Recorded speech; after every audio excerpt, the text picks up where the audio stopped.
According to Kenneth Griffin and Gilbert Botvin, factors that contribute to substance use in adolescents can be addressed and identified at the school, family, and community level.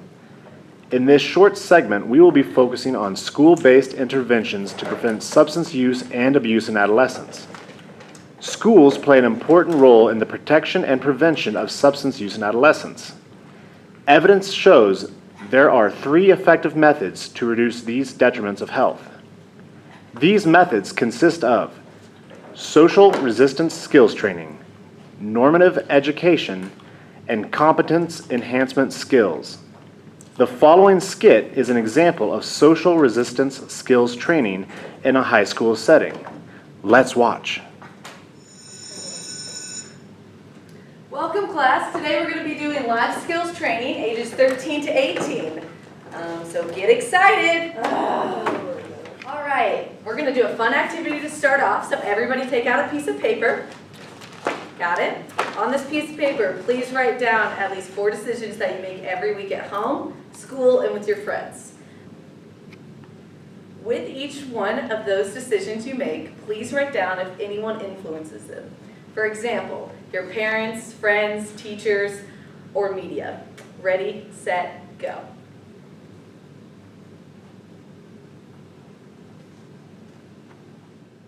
All right, time is up. Is anyone willing to share what they wrote? Okay, Kelly, you seem like you want to share.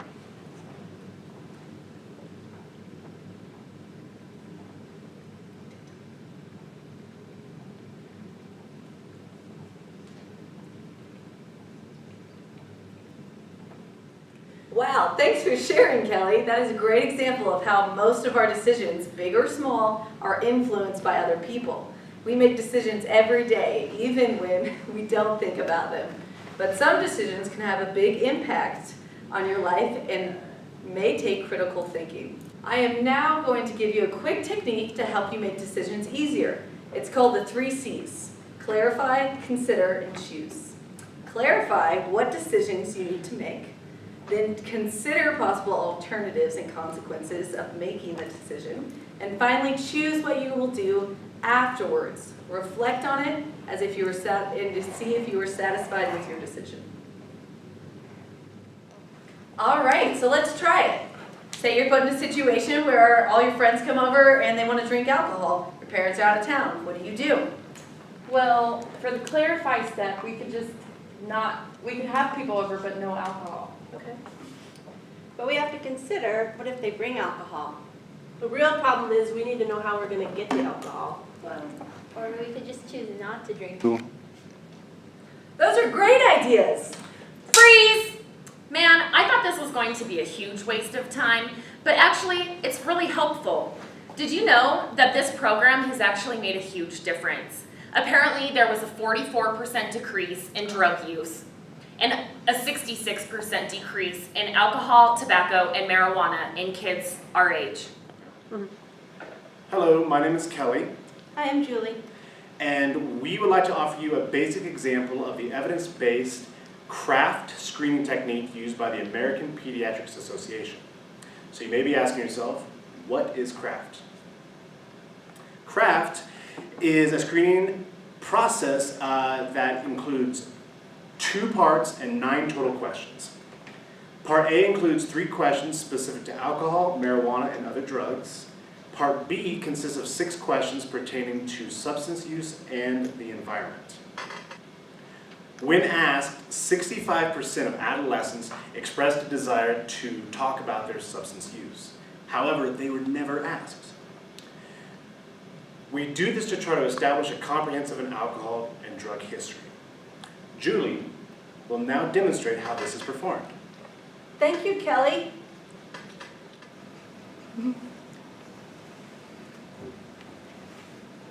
Hi, I'm Julie. I'm going to be your student nurse today. And I'd just like to ask you a few questions. Are you ready to begin? And I ask my patient all of these questions. I encourage you to be honest because I will keep all of your answers confidential. During the past 12 months, did you drink any alcohol? More than a few sips, Do not count sips of alcohol taken during family or religious events. No. Did you smoke any marijuana or hashish? Use anything else to get high? Anything else includes illegal drugs, over-the-counter and prescription drugs, and things that you sniff or huff. Great. All right. Have you ever ridden in a car driven by someone, including yourself, who was high or had been using alcohol or drugs? Do you ever use alcohol or drugs to relax, feel better about yourself, or fit in? Do you ever use alcohol or drugs while you're by yourself or alone? Do you ever forget things you did while using alcohol or drugs? Do your family or friends ever tell you that you should cut down on your drinking and drug use? One more question. Have you ever gotten into trouble while you were using alcohol or drugs? All right, well, thank you for being so open and honest with me. Freeze! Community prevention programs that combine 2 or more effective evidence-based strategies, such as school-based programs and family-based programs, can be more effective than a single program alone. I'm really worried that our kids are at the age of where they're going to be influenced by their friends, and while they're out on their own, I don't really want to yell and push them away, but I don't really know how to navigate this part of parenting. I don't want to be too strict or too easy. I don't know how to keep them away from participating in high-risk behaviors. I mean, would you consider your kids to be high-risk takers? Maybe. I mean, do you think that your kids make good decisions? Yeah? Do they talk to you about what's going on in their lives? Yeah? I mean, so there are like many family-based programs like Life Skills and Parenting with Love and Logic that use a lot of evidence-based strategies that I've gotten a lot of like really helpful information from. The programs really encourage family bonding and how to strengthen our relationships with our kids. I've learned a lot of really like useful skills and how to discuss and create family policies on such as things like substance abuse and other high-risk behaviors like that. Life Skills also encourages like strong parental monitoring and like being really involved in what's happening in your child's life, and also creating a contract with the help of our kids that helps us maintain that open, loving conversation about substance use. Really helps reinforce that our kids have a huge part in navigating their own lives, and if we're raising them, you know, to be responsible, that we trust the decisions that they make. Here are some really good tips that I got from Love and Logic that help avoiding power struggles over like friendship choices and peer pressure, and how to send positive messages about their ability in making wise choices. Awesome, thank you. I'll take a look at this. I think it'll be really helpful. Freeze! So early childhood risks such as aggressive behavior or substance abuse can be changed or prevented within the family, school, and community-based interventions that really focus on helping children develop appropriate positive behaviors.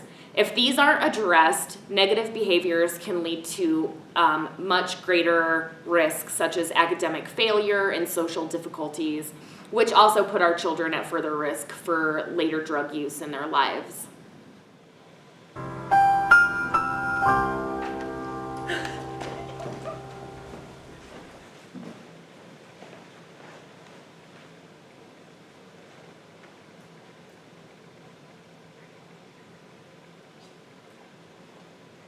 Come on, Kelly, let's go. We're done.